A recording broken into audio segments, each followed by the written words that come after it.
السلام عليكم ورحمة الله.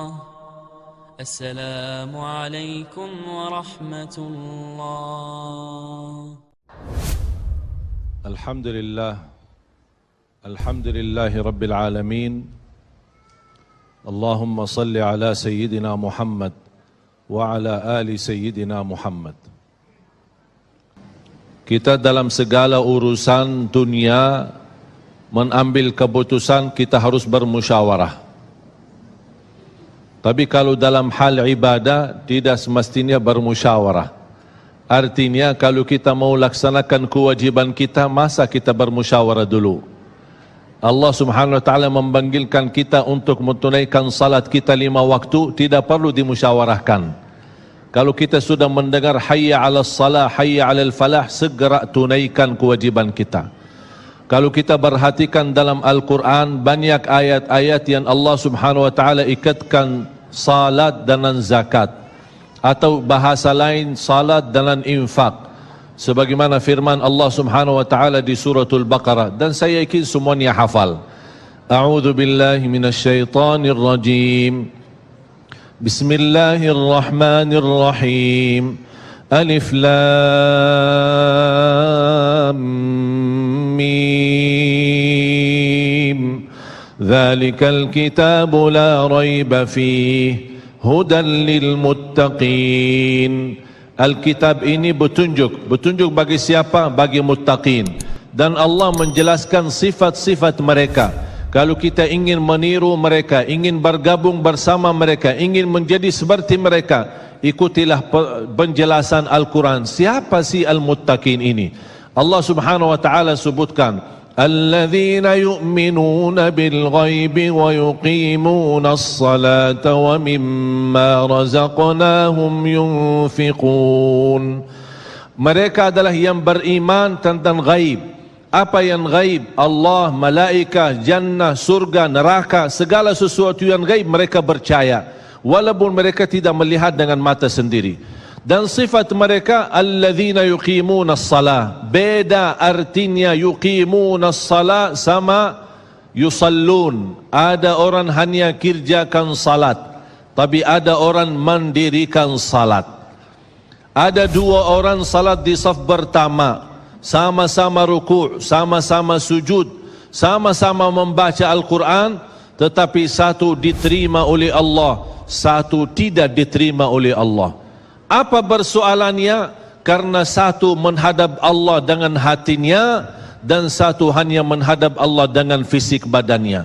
Makanya kita melihat orang yang salat dengan hatinya, nikmat salatnya, bisa tenang bacaannya, tenang rukuknya, tenang sujudnya. Beda sama orang yang buru-buru melaksanakan salat. Saya pernah masuk satu masjid, habis saya tahiyatul masjid duduk. Saya melihat seorang baru masuk dan juga tahiyatul masjid. Saya melihat gerakan salatnya, subhanallah, bukan subhanallah, na'udzubillah, luar biasa cepat. Saya hanya menangkapi bacaan gerakan salatnya. Saya baca Al-Fatihah, saya baru selesai waladdallin amin, dengan saya mencuba bagaimana bandingkan bacaan Al-Fatihah dengan salat beliau, dia sudah sampai ke tahiyat, padahal baru saya selesai surat Al-Fatihah. Salat apa ini yang kita kerjakan? Banyak orang-orang berlomba-lomba seolah-olah ada juara. Siapa yang paling cepat selesai salat dapat juara 1. Inilah yang terjadi dalam keadaan kita. Makanya kita merasa tidak nikmat salat kita. Yang kita hanya kejar seminar khusyuk dalam salat, latihan khusyuk dalam salat.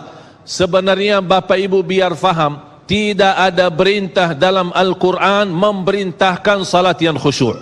Tidak ada perintah dari Rasul salat yang khusyuk. Salat khusyuk itu apa? Salat yang khusyuk hasil dari salat yang tenang. Allah perintahkan ketenangan dalam salat. Ar-Rasul SAW memerintahkan ketenangan dalam salat. Kalau sifat khusyuk adalah sifat orang mukmin yang melaksanakan salat tuma'nina. Qad aflahal mu'minun alladzina hum fi salatihim khashi'un. Ketika ada seorang datang ke masjid di zaman Rasulullah sallallahu alaihi wasallam, masuk masjid, tahiyatul masjid, selesai salat, dia datang kepada Rasul mau salaman, Rasul tidak menjawab. Bahkan Rasul berkata, salli fa innaka lam tusalli, salatlah karena kamu belum salat. Dia pergi ke depan, salat lagi, selesai balik lagi bertemu Rasul. Mau salaman, Rasulullah SAW tidak menjawab. Salli fa innaka lam tusalli, salat dulu karena kamu belum salat.